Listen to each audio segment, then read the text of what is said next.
संघीय सलाहकार राज ऋषि पूज्य गुरुदेव श्री सुमति प्रकाश जी महाराज की, उपाध्याय परवर पंडित रत्न पूज्य श्री हेमचंद जी महाराज की, श्रवण संघीय वाचनाचार्य डॉक्टर उपाध्याय परवर पूज्य गुरुदेव श्री विशाल मुनि जी महाराज, उत्तर भारतीय प्रवर्तक राष्ट्र संत पूज्य गुरुदेव श्री आशीष मुनि जी महाराज की।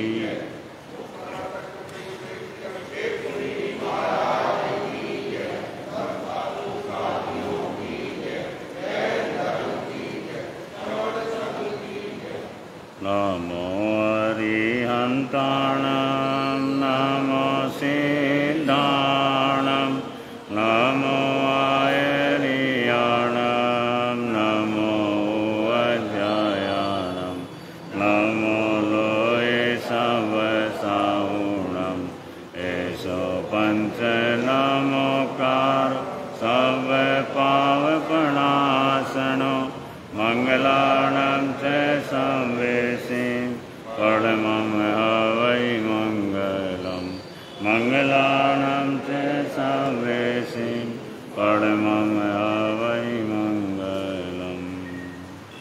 नमो मंगलमुखितं अहिंसा संयमो तवो देवावितं नमस्सन्ति दश धम्मे सयामणो जादुमसपुफेषु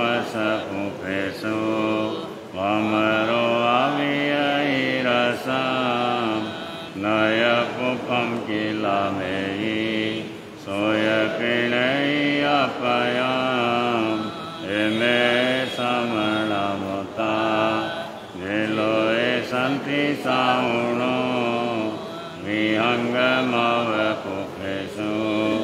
दानवते शनिरया वयं च वित्तिं लभामो नयको युवमयि आहगणेषु रियन्ते उपेषु भमरोजा महुगारसमबुद्धा जे भवन्ति अनिशिया नानापिण्डरया दन्ता तेन मुच्यन्ति साउनो।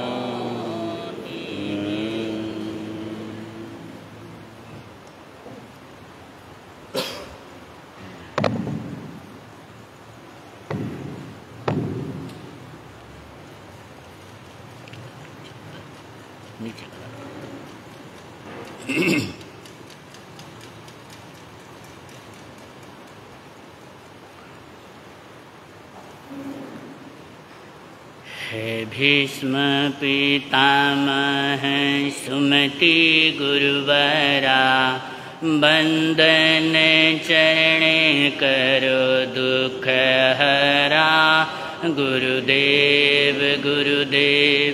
हे भीष्म पितामह सुमति गुरुवरा बंदन चरण करो दुख हरा गुरुदेव गुरुदेव। देव भूमि जन्मे क्षत्रिय कुल में कठोर अनुशासन करुणा थी दिल में जन जन को तुम प्राणों से प्यारे भव के तुमने कष्ट निवारे गुरुदेव गुरुदेव। हे भीष्म पितामह सुमति गुरुवरा बंदन चरण करो दुख हरा गुरुदेव। निहाल शांति गुरु सानिध्य पाया खूब फूल पाई अमृत छाया तुम मौन साधक तुम हो तेजस्वी स्वर्ण आयम बिल आराधक तपस्वी गुरुदेव गुरुदेव। हे भीष्म बंदन चरण करो दुख हरा मुखमंडल शोभित जैसे हो चंद्र, विराजे सिंहासन लगते थे इंद्र। चारित्र निर्मल कंचन सी काया, देवता भी रहते तुम चरणे छाया। गुरुदेव गुरुदेव हे भीष्मा पितामह सुमति गुरुवरा, बंदन चरण करो दुख हरा।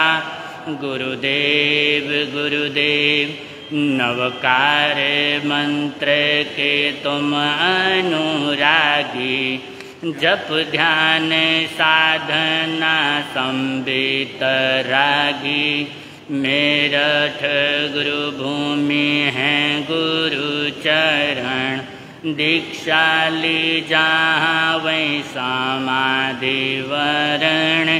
गुरुदेव गुरुदेव हे भीष्म पितामह सुमति गुरुवरा, बंदन चरणे करो दुख हरा।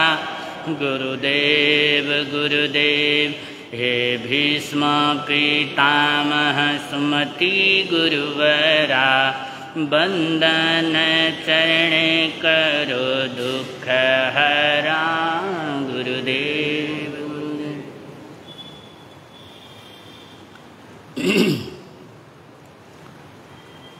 सासनिस प्रभु परमात्मा श्रवण भगवान महावीर स्वामी के पुनीत चरणों में वंदन नमन अभिनंदन स्वीकार हूँ। आराध्य गुरु भगवंतों के पुनीत चरणों में वंदन नमन अभिनंदन स्वीकार हूँ। उपस्थित प्रज्ञाशील बंधुओं,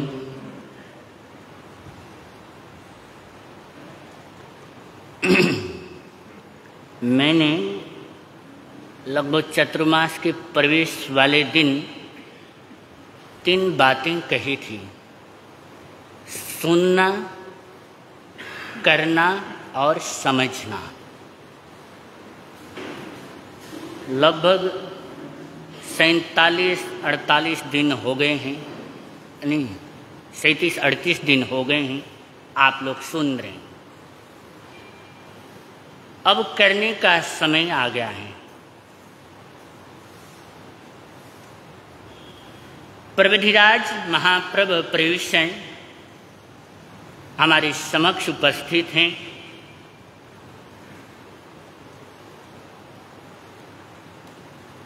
एक प्रकार से देखा जाए तो कल से ही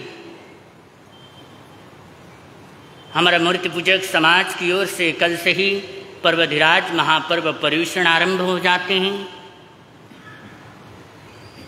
और स्थानकवासी तेरापंथी परंपरा के अनुसार 1 तारीख से प्रविधिराज महापर्व पर्युषण उपस्थित हो रहे हैं। मैंने पिछले प्रवचन में भी आपसे पूछा था, आप किस प्रकार से इस पर्व की तैयारी कर रहे हैं।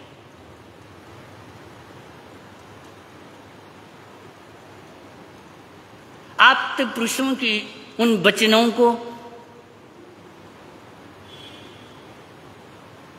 सिद्ध पुरुषों की आराधना को,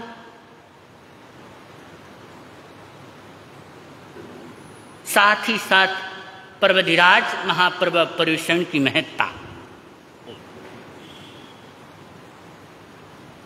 मैं सवाल पूछूं आपसे, अगर आप पर्व को महत्व देते हैं या आप्त पुरुषों की उन वचनों को महत्व देते हैं? किसको देते हैं? हाँ जी, आप्त पुरुषों की वचनों को कह रहे हैं। लेकिन व्यवहारिक दृष्टि से अगर हम देखते हैं, आप्त पुरुषों की वाणी गुरु भगवंत के मुखार बिंद से तो लगभग 12 महीने चलते हैं। ऐसी बात तो नहीं है।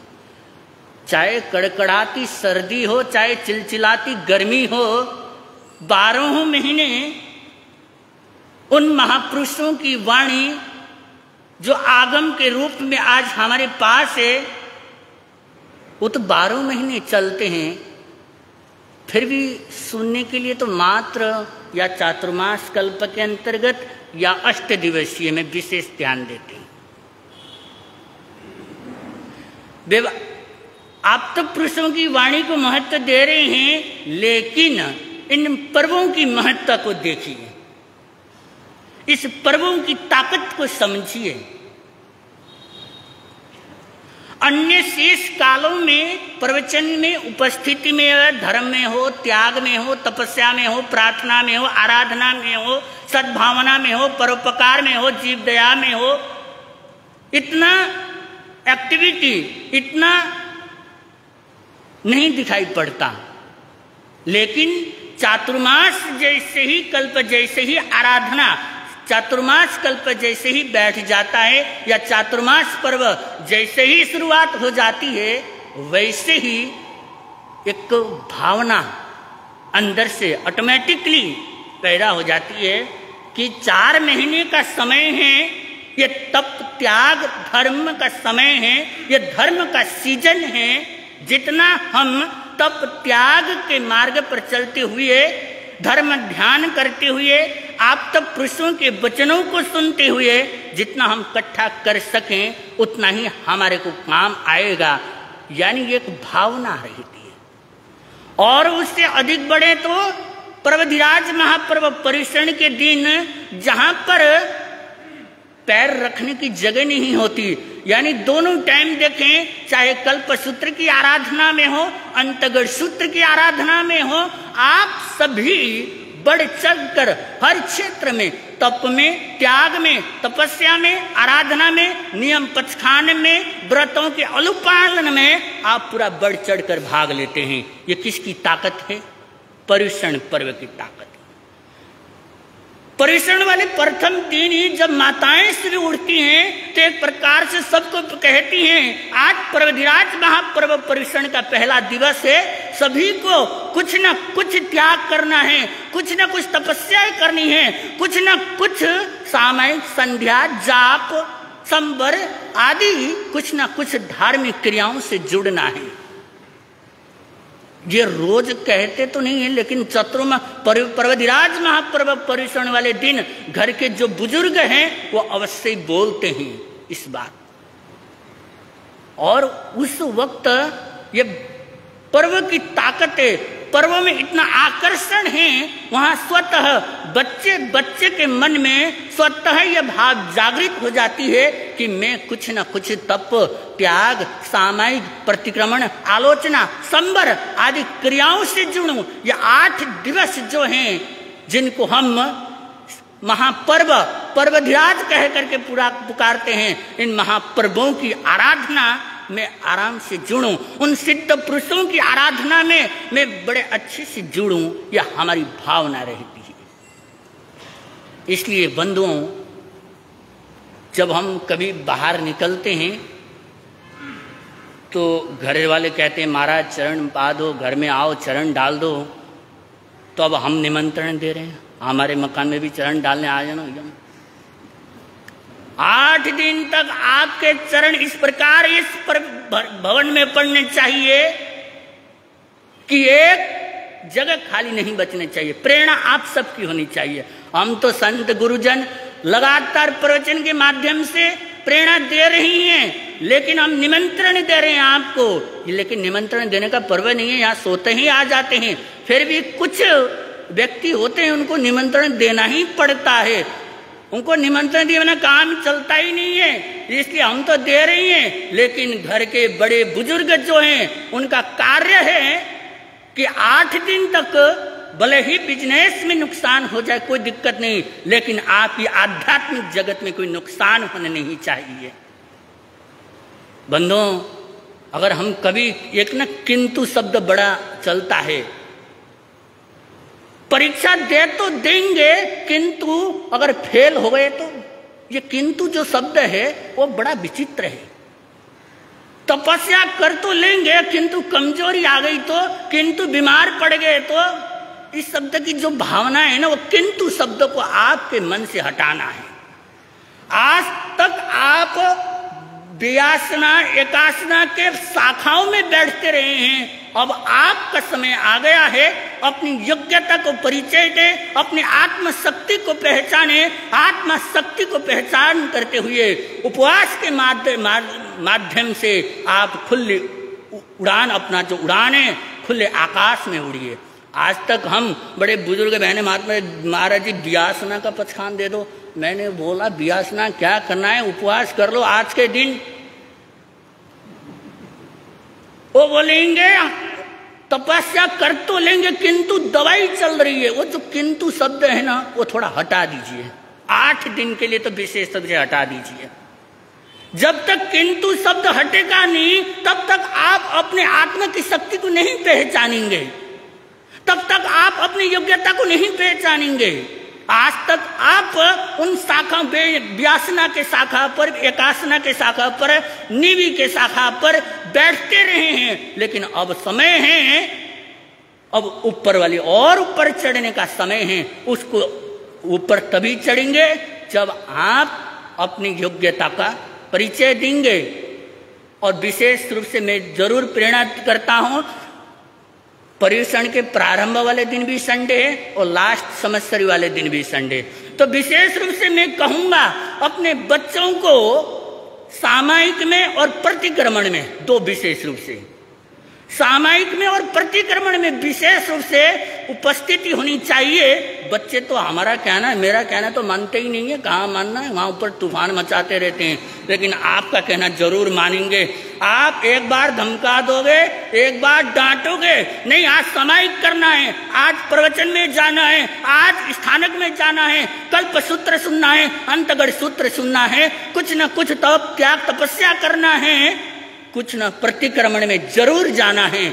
इस प्रकार से आपके प्रेरणा अगर आप अपने बच्चों को देंगे, अपने बहुओं को देंगे, अपने बेटों को देंगे, तो बंधुओं उनका जीवन भी सफल जरूर हो जाएगा।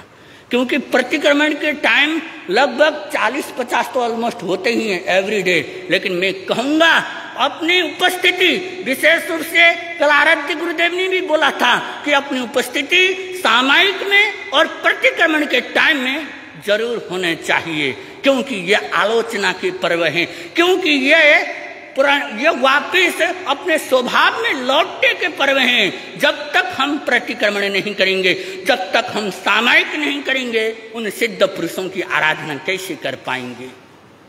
बंधु, उन सिद्ध पुरुषों के जीवन चरित्र को आप जब सुनेंगे, देखो कितने साल से आप सुनते आ रहे हैं उन सिद्ध महापुरुषों की वाणी को, उनके जीवन चरित्र को, उनके घटनाओं को, उनको किन प्रकार सभी चीजों को कितनी साल से आप सुनते आ रहे हैं, लेकिन जितनी बार भी सुने उतना ही अच्छा लगता है। ये ऐसा अंतगढ़ सूत्र है, उन महापुरुषों की वाणी जितनी बार सुनो उतना ही अच्छा लगता है। और वो अच्छा तभी लगता है क्योंकि हमारी उनके प्रति आस्था है, उन अंतकृत महाप्रभुओं के प्रति आस्था है। बंदों, उन महापुरुषों की जो आराधना है, जब आप सिद्ध महापुरुषों की आराधना में संलग्न हो जाएंगे पूरे मन वचन काया से, तभी आप सिद्धत्व के रास्ते पर बढ़ सकते हैं। इसलिए मैं पुनः प्रेरणा दे रहा हूं, सामायिक विशेष रूप से बच्चों को जरूर कहना, क्योंकि 8 दिन वो शिविर नहीं चलेगा, कल्पसूत्र के व्याख्यान होगा। आप शिविर की बजाय कल्पसूत्र में अवश्य भेजिए, लेकिन बच्चों का जो रूटीन बन रहा है उसको मत तोड़िए, लेकिन भेजिए जरूर। साथ में सामायिक की प्रेरणा दीजिए, साथ में प्रतिक्रमण की विशेष रूप से आप प्रेरणा दीजिए, उसका विशेष रूप से ख्याल रखना है। और बच्चा कभी बेला एकासना व्यासना करने की भावना भाता है तो उसको प्रोत्साहित करने का आपका कार्य है, नहीं कि बेटा नहीं कर पाएगा, पहले उसके वो उत्साह को आप घटा देते हैं। देखो तो सही, आप उसको बोलो तो इतने टाइम तक कर ले, अगर तैसे हो जाए तो कोई बहुत अच्छी बात है, नहीं हो जाए तो बाद में जाके शाम के टाइम खा ली। लेकिन आप बच्चे की भावना को, अगर उसने भावना भाई है, भले एकासना करने की, व्यासना करने की, उपवास करने की, उसको आप प्रोत्साहित कीजिए। प्रोत्साहित करके धर्म दलाली कमाइए, न कि उसकी प्रोत्साहित को कम करके आप कर्म बंधन के कारण बनिए। और विशेष रूप से अभी जो बच्चे हैं हमारे काफी कुछ सीख रहे हैं, लगभग सामायिक सूत्र काफी के कंप्लीट हो गए हैं, प्रतिक्रमण में प्रविष्ट हो चुके हैं 7-8 बच्चे। और हमारे 2 बच्चियां धृति जैन और कामाक्षी जैन पूरा का पूरा कल्याण मंदिर मैंने उनको टारगेट दिया था संवत्सर इससे पहले आपको कल्याण मंदिर पूरा याद करके सुनाना है। उन्होंने बच्चों ने याद ही नहीं किया, अर्थ से समझा समझ के पूरा वो कल्याण मंदिर उन्होंने पूरा किया है। किसको याद, कितने कठिन शब्द है कल्याण मंदिर के। आप भक्तांबर तो फिर भी आसान है, प्रतिक्रमण के शब्द फिर भी आसान है, उन कल्याण मंदिर के शब्दों कितने कठिन बंधुओं उन दोनों बच्चियों ने मेहनत से रोज आके सामयिक करते हुए अपनी साधना में, अपने आत्म विकास में, उस पार्श्वनाथ प्रभु भक्ति में इतनी तरह से, इतने अच्छे आनंद से वो बच्चों ने सुनाया है, पूरा का पूरा कल्याण मंदिर कंप्लीट किया है। और हमारे कुछ बच्चे हैं वो प्रतिक्रमण में संलग्न हैं, 2 बहनों के प्रतिक्रमण ऑलमोस्ट कंप्लीट हो चुके हैं, बाकी बच्चों के प्रतिक्रमण चल रहे हैं। उन बच्चों को भी प्रेरणा देना है आप लोगों ने। मैं तो यहाँ के करा के भेजता हूँ, बाकी काम तो आपका ही है आगे बढ़ाने का। तो सामने मैं यहाँ से याद करा के देता हूँ, घर में जाके भूल के आ जाते हैं। अरे आपका कहना है तू जो याद करके आया है घर स्थानक में वो रिवाइज करना, वो चितारना, वो आपका काम है। नहीं आप ही नहीं कराऊंगे तो दोबारा वो भूल जाएंगे बच्चे। इसलिए बंधु अपने बच्चों के ऊपर संस्कार पल्लवित हो, पुष्पित हो, उनको जीवन में धार्मिकमय वातावरण बने, इस प्रकार की प्रेरणा हम यहाँ से देते रहते हैं। अब आपका भी कार्य है इन पर्वधिराज महापर्व परिवेषण में, विशेष रूप से 8 दिवसीय इन महापर्व परिवेषण में अपने बच्चों की उपस्थिति, अपने बेटों बहुओं जो भी हैं उन सब की उपस्थिति इस परिसर में, इस धर्म सभा में उपस्थित कराने की जिम्मेदारी आप सबकी है। प्रेरणा देना आपका कार्य है। और पर्वधिराज महापर्व परिवेषण के अंतर्गत उन सिद्ध पुरुषों की आराधना करते हुए छोटी छोटी प्रतियोगिताएं चलेंगी ही चलेंगी। एक प्रवचन के बाद प्रतियोगिता चलेगी जिनमें मात्र 5 क्वेश्चन ही रखे गए हैं, जिनको भी बैठना है, जिन्होंने भाग लेना ले सकते हैं। और कल्पसूत्र के बाद भी एक छोटी सी 15-20 मिनट की प्रतियोगिता रहेगी, उसमें अंदर भी पूरे अच्छे से, क्योंकि ये प्रतियोगिताएं इसलिए कराई जाती हैं जो आप अंतर्गत सूत्र के माध्यम से ही होती हैं सारी। तो आप जो सुन रहे हैं, आप जो श्रवण कर रहे हैं गुरुदेव के मुखारविंद से, आप कितना श्रवण ग्रहण कर पाए हैं, कितना नॉलेज ले पाए हैं, कितना ग्रहण कर पाए हैं, उसी का ही एक परीक्षा है। यहाँ पे कोई फर्स्ट सेकंड थर्ड वो वाला हिसाब नहीं है। आप अपने आप को परीक्षण करेंगे, आप अपने आप को देखेंगे, अपने आप को निरीक्षण करेंगे कि मैं कितना ज्ञान अर्जित कर पाया हूँ। इतने टाइम से प्रवचन सुन रहे हैं, इतने टाइम से स्वाध्याय कर रहे हैं, इतने टाइम से प्रतिक्रमण कर रहे हैं, संबर कर रहे हैं, सामायिक की आराधना में संलग्न हैं, समय समय पर साधु भगवंतों के मुखारविंद से क्लासेस भी अटेंड करते रहते हैं। लेकिन उसके परीक्षा तभी होगी जब आप उस परीक्षा में भाग लोगे। आप अपने आप को जांचने का, अपने आप को परखने का, मैं कितना ग्रहण कर पाया हूँ, उसको ध्यान में रखोगे या आप जान पाओगे। और तीसरी बात, मैंने शुरुआत में बोला था नवकार महामंत्र का एक बार लेखन प्रतियोगिता, और लिख दिया हो तो लिया देना, नहीं लिख दिया तो कोई बात नहीं, है ना। तो संवत्सरी तक टाइम है, आराम से लिखिए। और विशेषतः बीच में एक निबंध प्रतियोगिता भी चली थी हमारी, जो अभी भी जारी है, संवत्सरी तक शायद उसका लास्ट डेट है। संयुक्त परिवार की उपयोगिता वर्तमान प्रासंगिकता में क्या है, उस ये विषय है। निबंध लिखिए, संयुक्त परिवार में आप सब रहे हुए हैं, उसकी महत्ता क्या है, कि कैसा वातावरण होता था, कैसा उल्लास होता था, आपके अनुभव उसमें शेयर कीजिए। आप तो रहे हुए हैं, अभी जाके एकल परिवार बढ़ गए, पहले तो सारे संयुक्त परिवार में हुआ करते थे। उस संयुक्त परिवार के आप अपने अनुभव डालेंगे, आप अपना जो आपने देखा है वो लिखेंगे, तो उसकी महत्ता और ज्यादा अधिक बढ़ जाती है। इसलिए उन महापुरुषों, सिद्ध पुरुषों की आराधना में, उन महान अंतकृत केवलों की आराधना में तपस्या के साथ, सामायिक के साथ, प्रतिक्रमण के साथ विशेष रूप से जाप का कक्ष लगातार चल रहा है, उसमें जुड़ करके अपने आत्म शोधन करना है, आत्मा की शुद्धि करना है। जब हम आत्मा शुद्धि का कार्य अवश्य ही करेंगे तो एक दिन ऐसा आएगा, इतने विशुद्ध अवस्था में हमारी आत्मा पहुंचेगी, हम हमेशा शाश्वत सुख के अधिकारी बन जाएंगे। इन सारी बातों का विशेष रूप से आप सभी ने ध्यान रखना है। अब आराध्य गुरुदेव की वाणी आ रही है, सुनिए, जीवन को धन्य बनाइए। नमो सिद्धांत।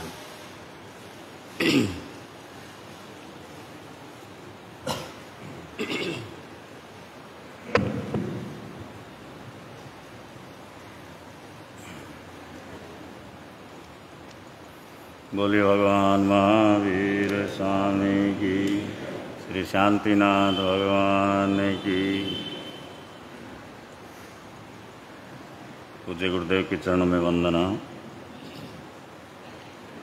उपस्थित धर्म परिमानुभाव,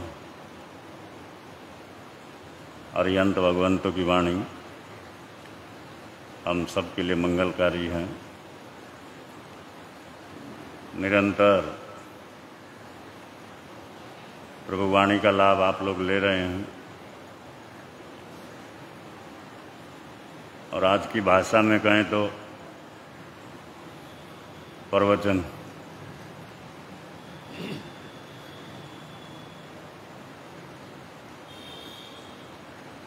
पुरानी परंपरा के हिसाब से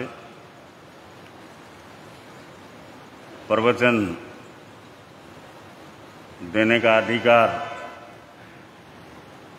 सिर्फ ज्ञानी पुरुषों को होता है, विशेष पुरुषों को होता है, सबको नहीं होता।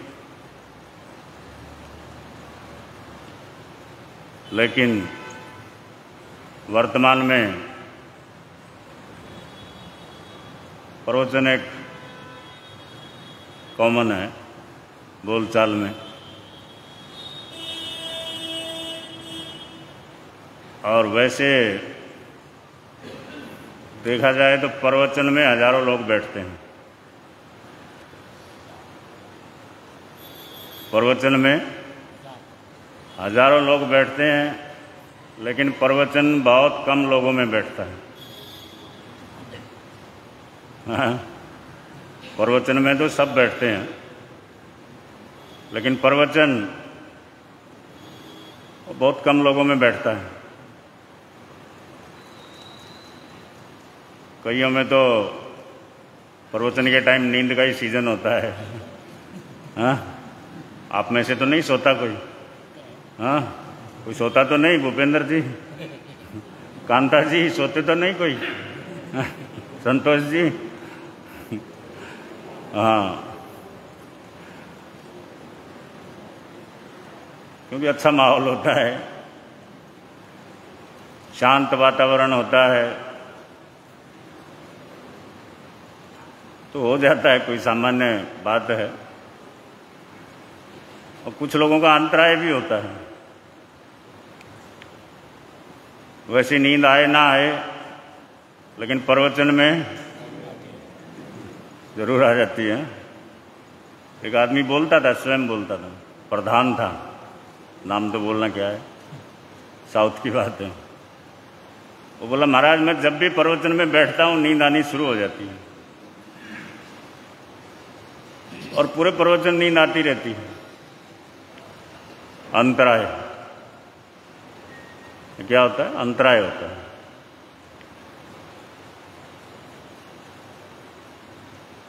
तो चलो जो भी है, तो बुरा आता कि प्रवचन में हजारों लोग बैठते हैं, लेकिन प्रवचन बहुत कम लोगों में बैठता है। अब यहाँ तो गुरुजनों की कृपा से संतों का ज़्यादातर विराजना रहता है, लेकिन बहुत से क्षेत्र ऐसे हैं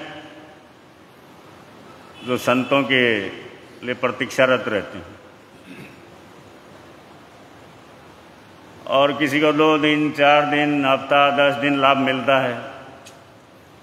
बहुत क्षेत्र ऐसे हैं तो संतों के लिए लालायित रहते हैं, तरसते हैं, कब मौका मिले। बहुत से क्षेत्र हैं जिनमें लाभ मिलता रहता है, और निरंतर जब लाभ मिलता है ऐसे क्षेत्र बहुत गिने चुने कम हैं। तो विचरण करते हुए जहाँ पर भी जाते हैं, साधु लोग पाटे पर बैठते हैं, मंगल पाठ देते हैं, या दिन में भी जिसको मालूम पड़ता है दर्शन करने आते हैं भाई बहन। सबसे पहला क्वेश्चन रहता है, महाराज प्रवचन कितने बजे है? हाँ, क्या क्वेश्चन रहता है? प्रवचन कितने बजे है? आपका गोचरी पानी हुआ नहीं हुआ, चाय पानी हुआ नहीं हुआ है? पहला क्वेश्चन क्या है? प्रवचन कितने बजे? आना है नहीं आना है अलग मैटर है, लेकिन फिर भी पूछते हैं।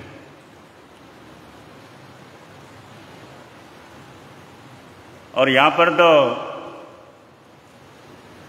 बहुत से श्रावक श्राविकाएं हैं जो 12 महीने निरंतर लाभ लेते हैं। कुछ तो सीजन में ही दिखाई देते हैं, लेकिन कुछ श्रावक श्राविकाएं सदैया हैं जो हमेशा लाभ लेते हैं, अपना सामायिक करते हैं, धर्म ध्यान करते हैं, दर्शन करते हैं, निरंतर लाभ लेते हैं। क्योंकि सब जगह एक जैसा माहौल नहीं होता, एक परिवार में ही नहीं होता। तो बहुत से ऐसे आप में से श्रावक श्राविकाएं हैं, किसी का भी प्रवचन हो, साधु का साध्वी का जैसा भी हो, लेकिन निरंतर आप लोग भगवत वाणी का लाभ लेते हैं स्वाध्याय में। क्योंकि भी स्वाध्याय है, प्रवचन क्या है?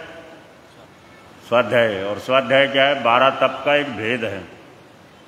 निर्जरा जो तत्व है 9 तत्वों में, उसके 12 भेद आते हैं। 6 बाह्य, 6 आभ्यंतर यानी आंतरिक। और स्वाध्याय कौन से तप में? आंतरिक तप। तो प्रवचन सुनना सुनाना तो भी स्वाध्याय का एक रूप है। धर्म कथा, स्वाध्याय के भेद भी आते, 5 भेद सुनते रहते हैं आप लोग। वाचना, प्रचना, पर्यटना, अनुप्रेक्षा और धर्म कथा।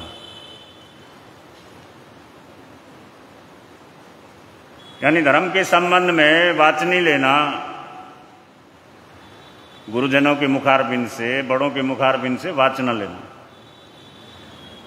और प्रश्ना यानी अपनी जिज्ञासाओं को, उनका समाधान करना। पर्यटना यानी जो ज्ञान सीखा है उसका बार बार चिंतन करना। क्योंकि ये धर्म ध्यान, ज्ञान ध्यान ऐसी चीज है, एक बार हम सीख लें, अभी बोल रहे थे ना महाराज, अगर उसको बार बार नहीं रिपीट करते तो भूल जाते हैं। चाहे सामायिक हो, चाहे प्रतिक्रमण हो, चाहे दूसरी चीजें हों, वो निरंतर उसको बार बार दोहराना पड़ता है। और जब बार बार दोहराते हैं, सीखते रहते हैं, उतना ही शांति मिलती है, उतना ही उसमें रुचि बढ़ती है। वो एक दो बार सीखा, रट लिया, क्योंकि शुरू में तो तोता रटंती होता है, क्योंकि भाषा अलग है, शब्द अलग हैं, शुरू में समझ नहीं आता है, समझाओ तो भी। लेकिन जब बार बार उसका हम चिंतन मनन करते हैं, उसको करते रहते हैं, तो उसका आनंद बढ़ता जाता है। अब भोजन जैसे रोज करते हैं, अब भोजन में बहुत सारे आइटम होते हैं, और सबसे अच्छा पकवान कौन सा है? भोजन करते हैं ना आप लोग, पकवान खाते ना तरह तरह के, सबसे अच्छा पकवान कौन सा है? हाँ, सबसे अच्छा पकवान कौन सा है? हाँ, क्या बोला हितेश जी? हाँ, मेरे को सुनाई नहीं दिया। हाँ, खीर। हाँ, ठीक है, वो भी अच्छा पकवान है। लेकिन गुरुजनों के मुख से जो सुना है, पढ़ा है, कोई भी मिठाई हो, कोई भी सब्जी हो, आप रोज रोज नहीं खा सकते ना। रोज अगर ये माताएं बहनें वही मिठाई थाली में ले आएं या रोज खीर ला करके रख दें, तीनों टाइम खीर ला के रख दें, कितना खाओगे? लेकिन रोटी एक ऐसा आइटम है, उसके लिए कभी बोलते हैं ये क्या रोज रोज रोटी बना दी है ना? कभी शिकायत होती रोटी से? कौन जी? मिठाई कोई भी हो रोज रोज नहीं खा सकता इंसान। नमकीन कोई भी हो रोज रोज नहीं खा सकता। सब्जी कोई भी हो, टेस्ट बदलना ही पड़ता। लेकिन रोटी, कभी बोलते हैं क्या रोज रोज रोटी बना देती हो, है ना? रोटी से आदमी कभी बोर नहीं होता है। वो ऐसा आइटम है। सबसे अच्छा पकवान क्या है? रोटी है ना, जिससे कभी बोर नहीं होता आदमी। अब रोटी में कोई चेंज थोड़ी होता है, वही आटा है, वही तरीका है, वही सब कुछ है।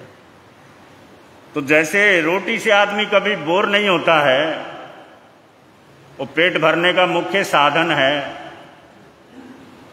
इसी तरह से ये हम जो धर्म ध्यान करते हैं, निरंतर अगर करते रहें तो वैसे ही आनंद आने लगता है। रोटी शरीर को भरती है, पेट को भरती है, लेकिन धर्म ध्यान हमारी आत्मा के लिए खुराक है। ये सामायिक संध्या, प्रतिगण, जप, तप, जितने भी धार्मिक क्रियाएं वो क्या हैं? वो आत्मा की खुराक है। शरीर के ऊपर तो बड़ा ध्यान देते हैं हम, बहुत ध्यान रखते हैं। शरीर का कितना ध्यान रखते हैं? रोज कितने बाल्टी पानी बहा देते हैं, कितने साबुन की बट्टियां घिस डाली, कितने इत्र की बोतलें खाली कर डाली, कितने पाउडर के डब्बे खाली कर दिए, कोई हिसाब है? किसके लिए? सिर्फ शरीर के लिए। आत्मा का कोई लेना देना नहीं उससे, आत्मा का कोई संबंध नहीं उससे। अब साधुओं के नियम कानून आप जानते हैं। अब कौन पाउडर लगाता है, कौन इत्र फुलेल लगाता है, या कौन पानी बर्बाद करता है, लेकिन फिर भी आपसे ज्यादा चमकते या नहीं चमकते?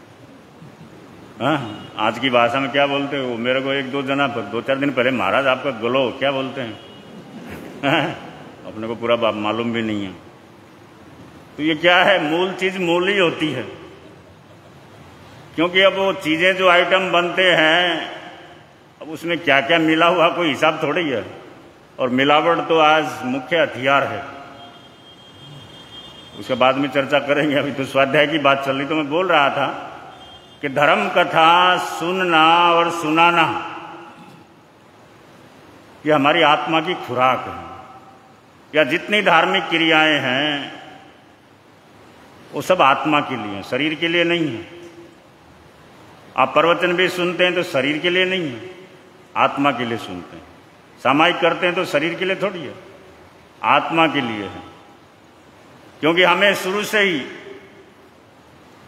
पारिवारिक पृष्ठभूमि से, पुरानी पुण्यवाणी से, गुरुजनों के आशीर्वाद से वो संस्कार मिले हैं कि हम शरीर के साथ साथ आत्मा का भी ध्यान रखते हैं।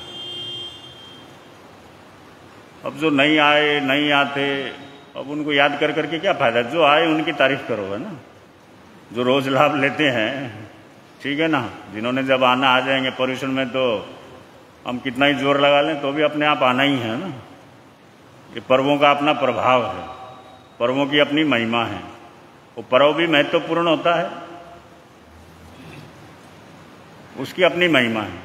हर परंपरा के अपने पर्व होते हैं। सनातन परंपरा में 9 दिन का नवरात्र होते हैं। मुस्लिम परंपरा में रोजा कितने दिन का? 1 महीना। ईसाइयों में 15 दिन का पखवाड़ा होता है, जब वो क्रिसमस आता है तो। हर धर्म के अपने अपने ऐसे कुछ दिन होते हैं। और हमारी जैन परंपरा में 28 8 दिन का अपना अष्टांगिक पर्व। और शास्त्र भी अंतगढ़ सूत्र है, अंतगढ़ दशांग सूत्र है, अंग सूत्र की संख्या में कौन सा है? 8वां ही है, और उसमें विशेष रूप से 8 ही वर्ग हैं, और 8 ही दिन में वो सुनने सुनाने की परंपरा है। वैसे तो स्वाध्याय कभी भी कर सकते हैं, शास्त्र के लिए कोई मना नहीं है, लेकिन ये परंपरा चली आ रही है, और विशेषकर उत्तर भारत में अब तो सब जगह ही होने लगा कर। कोई शास्त्र में ऐसा विधान नहीं है कि अंतगढ़ सूत्र 8 दिन में पढ़ना है, शास्त्रीय प्रमाण आप नहीं ढूंढ पाएंगे। लेकिन कुछ चीजें परंपराओं से चलती हैं, जैसे परिवार की कुछ परंपराएं होती हैं। अब आपके जयनगर में प्रसाद की परंपरा चलती है ना, वो कहीं लिखा हुआ है क्या? प्रसाद होते हैं ना अपने अपने बुजुर्गों के नाम से, कोई होली का, कोई पार्श्वनाथ भगवान का, कोई वैसा, कोई शास्त्रों में लिखा हुआ थोड़ी है। लेकिन क्या है, बुजुर्ग लोग करते थे, उनसे पहले करते थे, तो वो परंपरा से कुछ चीजें क्या होती है, हमारी परंपरा से चली आ रही होती है। तो ऐसे ही अंतगढ़ सूत्र भी सुनने और सुनाने की ये हमारी पुरानी परंपरा है। और मंदिर मार्गी समाज में, मूर्ति पूजक समाज में कल्प सूत्र ज्यादा चलता है। अब तो यहाँ भी कल्प सूत्र दोपहर को सुनाने लग गए हैं, कुछ वर्षों से। पहले नहीं होता था, 20, 25, 30, 40 साल पहले का इतिहास निकालो तो। लेकिन फिर भी सूत्र स्वाध्याय कभी से भी हो, कभी भी हो, अच्छी चीजें हैं। तो उसकी जानकारी आप लोग हमेशा लेते ही हैं, आगे भी मिलती रहेगी। तो धर्म कथा सुनना, सुनाना, स्वाध्याय, वो हमारी तपस्या का एक अंग है। अब तपस्या की प्रेरणा देते हैं ना। अब कोई उपवास करता है, एकासना इम्बिल करता है, अठाई करता है, तो सब साता पूछते हैं, सब देते हैं, भाई बड़ा तपस्वी है। लेकिन स्वाध्याय करने वाले को कोई बोलता बड़ा तपस्वी है। हालांकि 28 जो है वो बाह्य तप है, वो आंतरिक तप नहीं। तप दोनों ही जरूरी है, बाह्य नहीं है महत्वपूर्ण ऐसा नहीं इसका मतलब। वो बाह्य तप है, लेकिन स्वाध्याय क्या है? आंतरिक तप है। 28 में तो फिर भी कुछ याद आ सकता है ना, आता नहीं आता। हालांकि उसके लिए भी प्रायश्चित होता है, पारने के टाइम प्रायश्चित होता है, तो पाठ होते हैं, क्योंकि स्वभाव है। लेकिन स्वाध्याय ऐसी चीज है जिससे तीनों काल सुधरते हैं। तीनों काल यानी भूत, भविष्य, वर्तमान, तीनों ही सुधरते हैं, क्योंकि स्वाध्याय से ज्ञान बढ़ता है। और ज्ञान आता है तो पूर्व किए हुए पापों के ऊपर पश्चाताप होता है, या भविष्य में न करने की भावना पैदा होती है। और वर्तमान में तो स्वाध्याय यानी स्वाध्याय चल ही रहा है, तप चल रहा है। तो तीनों काल सुधारने वाला ये तप है स्वाध्याय। और इसलिए 8 दिन निरंतर स्वाध्याय चलता रहता है। प्रवचन में तो होता ही है, बहुत से भाई बहन या साधु साधु अपना स्वतंत्र भी करते हैं, अधिक से अधिक सामायिक में रहना, दिन भर धर्म ध्यान में ही रहना। और प्रतिक्रमण जिनको याद हो या जिन्होंने सुना हो, उसमें 15 कर्मादान का विवेचन आता है। नाम आते ना 15 कर्मादान का मतलब, कर्मादान यानी जिसमें विशेष कर्मों का बंधन होता हो, और ऐसे कर्म हैं जिसके लिए भगवान महावीर ने स्पष्ट श्रावक के लिए मना किया है। लेकिन आज बहुत कम लोग हैं जो उससे बचे हों, क्योंकि पहले गुरु महाराज बताते थे जैनियों के ज्यादातर 2 ही व्यापार होते थे, कपड़ा या सोना चांदी आदि। लेकिन आज तो फैक्ट्री लाइन जहाँ 24 घंटे भट्ठी जलती, हिंसा होती है, वो भी कर्मादान ही है। क्योंकि आज व्यापार का पूरा तौर तरीका ये वो सब चेंज हो गया है। सिद्धांत के हिसाब से देखें तो फिर बचा कैसे जाए, भगवान की वाणी कैसे पालन किया जाए। तो उसमें हम इतना कर सकते हैं कि भाई साल भर नहीं बच सकते तो कम से कम 8 दिन के लिए कर्मादान का व्यापार बंद कर सकते हैं। 8 दिन तो बचें, 8 दिन तो बचाव करें। जिस चीज के लिए, श्रावक के लिए भगवान ने स्पष्ट मना किया है कि श्रावक के लिए कर्मादान का व्यापार, कर्मादान संबंधी व्यापार पूर्ण रूप से निषेध है, लेकिन फिर भी वर्तमान परिस्थितियों को देखते हुए, हालांकि बहाना कुछ भी बना सकते इंसान। अभी बहनों की यहाँ क्लास होती है, उस दिन भी मैं एक दिन चर्चा कर रहा था। कुछ दिन पहले एक शादी हुई, बड़ी चर्चित शादी थी, चर्चित शादी थी ना अंबानी परिवार में, बड़ा अखबारों में आया, उस पर आया कितना खर्चा हुआ, कहीं 5,000 करोड़, कहीं 2,500 करोड़, ये वो सब बहुत कुछ आता रहा उसके ऊपर। आप लोगों ने भी पढ़ा सुना होगा, कितना चर्चा में था। लेकिन एक चीज के ऊपर ध्यान दिया आप लोगों ने, अब 5,000 करोड़ या 2,500 करोड़ उसके लिए कोई बड़ी बात नहीं है, उनके लिए कोई खास बात नहीं है। सामान्य आदमी भी जब बच्चे बच्ची की शादी या विवाह होता है तो अपनी हैसियत से ज्यादा खर्च करता है। उन्होंने तो हैसियत से बहुत कम खर्च किया है हिसाब से देखें तो। नहीं तो सामान्य आदमी भी जब अपने बच्चे की शादी करता है तो अपनी हैसियत से ज्यादा करता नहीं करता, तो उनके पास तो कोई कमी नहीं है। और दूसरा था कि दुनिया की कोई ऐसी हस्ती नहीं थी जिसको उन्होंने नहीं बुलाया। वो मैं पढ़ रहा था कि अब कोई नर्तकी होगी, नाम तो पता नहीं मेरे को, भारत को उसने गरीबों का देश कह दिया था। उसको 60-65 करोड़ रुपया दे करके नचाया कि तुम भारत को गरीब बोलती। 60-65 करोड़ रुपया दे करके उसका डांस कराया। और भी बहुत सारे प्रसंग हैं, बहुत सारी घटनाएं हैं, वो सुनाने का मेरा तात्पर्य नहीं है। लेकिन लोग आजकल जो हमारे सामने बहाना बनाते हैं ना, उसका मैं यहां पर जिक्र कर रहा हूं। क्योंकि शादी में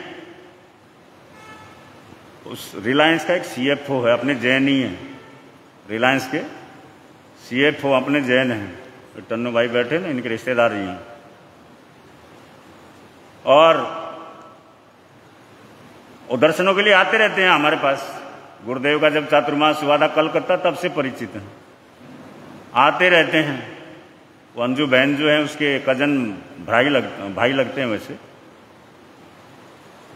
तो जब भी आते हैं मैं उनसे डिस्कस करता रहता हूँ, वो बताते रहते हैं वहाँ क्या चलता है, कैसे होता है, क्योंकि वो मेन आदमी है वहाँ पर।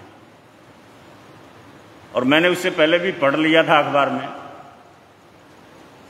अब आप लोगों ने गौर किया नहीं किया, देश की कोई ऐसी हस्ती नहीं थी जो वहां पर नहीं पहुंची हो, लेकिन टोटल का टोटल खाना शाकाहारी था।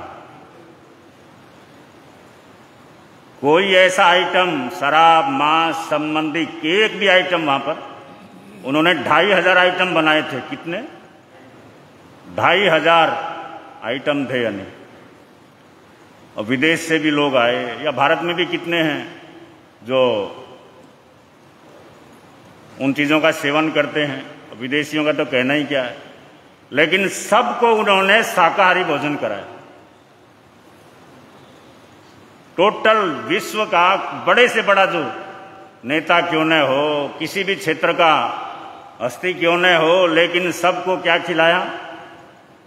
अपनी संस्कृति का भोजन कराया, शाकाहारी। कई बार हम जिक्र करते हैं, आप लोगों से ही होता है ना, कि भाई कुछ सेवन तो नहीं करते। महाराज व्यापारियों के साथ मीटिंग होती है, होटल में जाना पड़ता है, वो बियर तो चलती है, साफ है, आप लोगों में से ही बोलते हैं, है ना। बहाना बनाते नहीं बनाते कि व्यापार करना पड़ता है, साथ देना पड़ता है, होटल में जाना पड़ता है। उससे बड़ा व्यापारी तो नहीं है कोई, वो भी व्यापार करता है ना। लेकिन अपनी संस्कृति का कैसे ख्याल रखा कि अपनी संस्कृति के खिलाफ कोई भी आइटम उन्होंने, जो भी आए बड़े खुशी से, हर भाई अपना शाकाहारी खाना। अब खर्चा वर्चा कौन आया कौन गया वो एक अलग चीज है, लेकिन महत्वपूर्ण बात यह है कि अपने संस्कारों को बचाए रखना। संस्कारों का ही तो महत्व है, नहीं तो उनके यहाँ कौन आलोचना करता? अगर वो दूसरे आइटम देते किसकी हिम्मत थी बोलने की, या कौन आलोचना कर लेता? लेकिन फिर भी अपने संस्कार, अपनी संस्कृति टोटल शाकाहारी। एक आइटम भी ऐसा नहीं जो हमारी संस्कृति के ऊपर या शाकाहारियों के हृदय को ठेस पहुंचे या नहीं। तो ये क्या होते हैं? संस्कार। संस्कार कब रहते हैं? जब आदमी दृढ़ होता है अपने धर्म के ऊपर, अपनी आस्था के ऊपर। नहीं तो बहाना बनाओ तो कुछ भी। और पंजाब में एक जगह चौमासा था, रोज प्रवचन सुनने आता था, मैं प्रवचन करता था वहां। तो एक दिन आकर दोपहर में बोला, महाराज सुबह आपका प्रवचन सुनता हूं, रोज शाम को पीता हूं। प्रवचन भी नहीं छोड़ सकता और पीना भी। वो ईमानदार था, नहीं तो कौन आकर के बताता है? अपनी गड़बड़ कौन बताता है? अच्छाई तो हर कोई आकर के बता देता है, लेकिन कमजोरी चाहे गुरुजन ही क्यों न है, उसके सामने भी हर कोई। हालांकि ये प्रकट करना यही तो प्रतिक्रमण है। प्रतिक्रमण का मतलब क्या है? कि अपने पापों की आलोचना करना, अपने पापों से पीछे हटना। जो बताने की हिम्मत नहीं कर पाएगा, आलोचना कहां से करेगा? तो वो बोलता था सीधा कि महाराज छोड़ नहीं सकता, आदत पड़ी हुई है बहुत साल से, लेकिन प्रवचन अच्छा लगता है इसलिए प्रवचन में भी रोज आता हूं बोले, प्रवचन भी छोड़ता नहीं हूं बोले। बड़ा मुश्किल है। कोई आदत पड़ जाए उसको छोड़ना बहुत मुश्किल होता है। ये तो संतों का, जिन वाणी का, प्रभु वाणी का, सत्संग का प्रभाव होता है कि आदमी उन चीजों से बचा रहता है। आज भी लाखों लोग हैं, करोड़ों लोग हैं जो बचे हुए हैं, या कुछ अगर गलत में पड़ गए तो भी छोड़ देते हैं संतों की वाणी से, प्रभाव से। कितनों का जीवन बदलता है, सुधरता है। इसलिए स्वाध्याय का महत्व है, सत्संग का महत्व है। और ये पर्वों के दिन तो विशेष रूप से मैं बतला रहा था कि 8 दिन हमारे पर्युषण के हैं, विशेष पर्व होते हैं और सूत्र सुना जाता है। और सूत्र में क्या है, आप लोग हर साल सुनते हैं, उन महान आत्माओं के, तपस्वी आत्माओं के, श्रेष्ठ आत्माओं के जीवन का वर्णन है कि उनकी तपस्या का हम वर्णन करते हैं, सुनते हैं, उन महापुरुषों का जीवन सुनते हैं। और पर्युषण की खासियत है कि तीर्थंकर भगवान भी पर्युषण मनाते हैं, चाहे वो केवल ज्ञानी हो गए हों, लेकिन फिर भी आता है सूत्रों में, कल्प सूत्र में, कि भगवान ऋषभ देव से लेकर के भगवान महावीर स्वामी तक, या वर्तमान में सिमंदर स्वामी आदि, या भूत भविष्य में जब भी तीर्थंकर पहले हुए या आगे होंगे, पर्युषणों की उपासना वो भी करते हैं। और तीर्थंकर का सानिध्य इस आत्मा को कितना मिल सकता है? तीर्थंकर का प्रत्यक्ष में सानिध्य किसी आत्मा को अगर उपलब्ध होता है तो कम से कम 30 साल और हाईएस्ट 1 लाख वर्ष पूर्व। जो स्वाध्यायी हैं वो समझ जाएंगे, सामान्य बात है वैसे तो, कि तीर्थंकर भगवान जब स्वयं मौजूद होते हैं तो उनका जो सानिध्य प्राप्त होता है कम से कम 30 साल। जैसे भगवान महावीर का उदाहरण ले लें कि उस समय जो उनके मानने वाले थे, अब केवल ज्ञान अवस्था, तीर्थंकर अवस्था उनकी कितनी थी? 30 साल। 42 वर्ष की उम्र में केवल ज्ञान हुआ, 72 वर्ष की उम्र थी, तो 30 वर्ष तक तीर्थंकर भगवंतों का उस समय के जीवों को या व्यक्तियों को या श्रद्धालुओं को उनका सानिध्य मिला। पुण्यवानी की बात है। और ज्यादा से ज्यादा मिलता है तो 1 लाख वर्ष पूर्व भगवान ऋषभ देव की अपेक्षा मान सकते हैं, या सिमंदर स्वामी की अपेक्षा मान सकते हैं। इसके अलावा जो धर्म परंपरा चलती है वो श्रद्धा के आधार से चलती है। किसके आधार से? कि आज भगवान के वचन हमारे समक्ष शास्त्रों के रूप में विद्यमान हैं। 32 सूत्रों की मान्यता है ना हमारी, और वो भगवान की वाणी है, और उन्हीं को सब कुछ सर्वे सर्वा भगवान के वचनों को मान करके हम आराधना करते हैं, साधना करते हैं, वही हमारे श्रद्धा का स्थान है। तो शास्त्र कोई सामान्य चीज नहीं है, आगम कोई छोटी मोटी चीज नहीं है। तीर्थंकर भगवंतों के कहे हुए वचन, उनका दिया हुआ मार्गदर्शन, ऐसी वाणी है। उसका तो जब भी स्वाध्याय करें, जब भी पढ़ें, तभी लाभ मिलता है। और ये तो प्रसंग जो बनाए गए विशेष रूप से, ये क्यों बनाए गए उसकी भी आपको जानकारी दे दूं, बाद में भी दे दूंगा। वैसे जन्म मरण को सब मानते हो ना, पुनर्जन्म होता है, मानते हैं, हमारी परंपरा है, श्रद्धा है।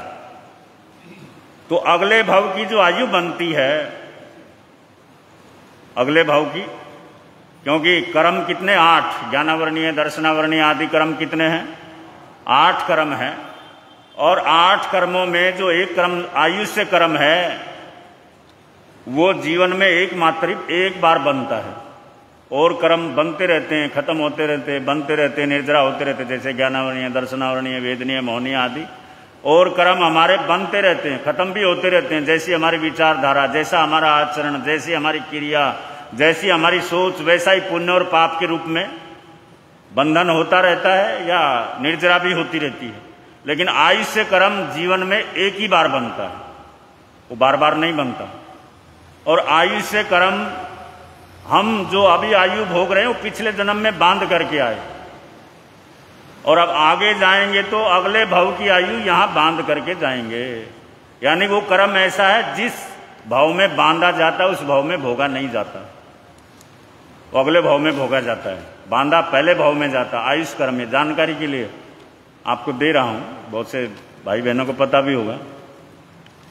और आयुष कर्म, महापुरुषों का ऐसा कथन है कि जो तिथियां होती हैं, बीज, पंचमी, अष्टमी, एकादशी, चतुर्दशी और पक्षी, इन तिथियों के अंदर अगले भव की आयु बनने का ज्यादा चांस होता है।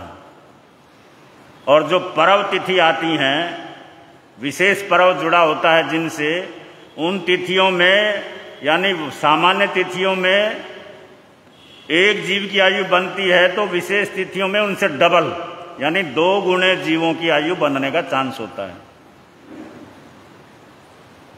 और जो पक्षी होती है, यानी पूर्णिमा, अमावस्या, साल में कितनी आती है? हर 15 दिन में आती है ना, तो टोटल 24, यानी पक्षी के दिन 3 गुना आयु बनने का चांस होता है सामान्य तिथियों की अपेक्षा। 3 गुना जीवों की आयु उन पक्षियों में बनती है। और जो 3 पक्षी विशेष हैं, चौमासी पक्षी जिसको बोलते हैं, यानी चातुर्मास शुरू होता है उस दिन, समाप्त होता है उस दिन, और होली, 3 चातुर्मास पक्षी बोली जाती हैं, चौमासी पक्षी बोलते हैं। उनमें 4 गुना यानी 4 गुना जीवों का अगले भव का आयुष्य कर्म बंधने का चांस होता है। और ये जो संवत्सरी पर्व है, इसका वर्णन आता है कि 10 गुना जीवों का आयुष्य उस दिन बंधने का अवसर होता है।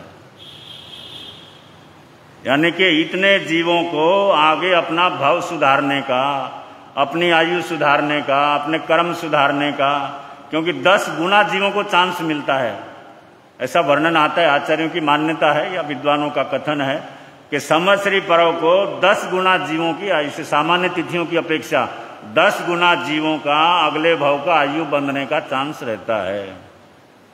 इसलिए अधिक से अधिक उस समय में क्या होते हैं? तपस्या करते हैं ना, पोषद करते हैं, बहुत से भाई बहन अठाई करते हैं ना, इसी कारण से करते हैं। हालांकि पता नहीं होता है, परंपरा से कर रहे हैं, बुजुर्ग कर रहे थे या गुरुओं की प्रेरणा से कर रहे हैं, लेकिन मूल कारण ये होता है कि हमारा अगले भाव का आयु अगर बंधे तो अच्छा बंधे, हम सत्कर्म में हों, अच्छे भाव में हों, जप तप में हों। इसलिए इन दिनों अधिक से अधिक धर्म ध्यान किया जाता है। 9:15 बज रहे हैं। आज ताज़ा पढ़ा था, वो सुना करके समाप्त कर रहा हूँ। हाँ, क्योंकि वाचनाचार्य जी ने कहा भाई प्रवचन करना है। मैंने कहा जैसे आप किया गया, बोले सुबह करना है, दोपहर करना, मगर जब आप कहोगे तभी कर दूंगा। तो आज उनका लोच हुआ है, इसलिए वो पाटे पर नहीं पधारे, नहीं तो उनका सानिध्य तो निरंतर आप लोग ले ही रहे हैं, आगे भी मिलता रहेगा लोच, क्योंकि एक विशेष ये भी साधु जीवन का विशेष प्रसंग होता है, तो गुरुदेव का लोच हुआ है। तो टाइम हो रहा है, तो मैं पढ़ रहा था सुबह सुबह, एक आदमी दूसरे को बोल रहा था भाई कुछ ज्ञान दूं, उन्होंने कहा दे। तो वो जो ज्ञान दे रहा था वो मैं आपको दे रहा हूं। बोले एयर होस्टेस का मतलब, एयर होस्टेस का मतलब हवाई सुंदरी,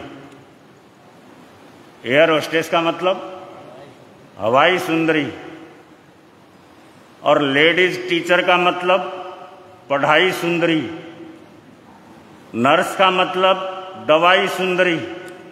समझ आ रहा है नहीं? हाँ, तेरे को तो आ रहा है, उनको आ रहा नहीं, पता नहीं। तो बोल रहे थे, बोले एयर होस्टेस का मतलब हवाई सुंदरी, लेडीज टीचर का मतलब पढ़ाई सुंदरी, नर्स का मतलब दवाई सुंदरी, मेड का मतलब सफाई सुंदरी, और वाइफ का मतलब, वाइफ का मतलब क्या है? लड़ाई सुंदरी। हाँ? मिलता है आनंद प्रभु की वाणी से मिलता है।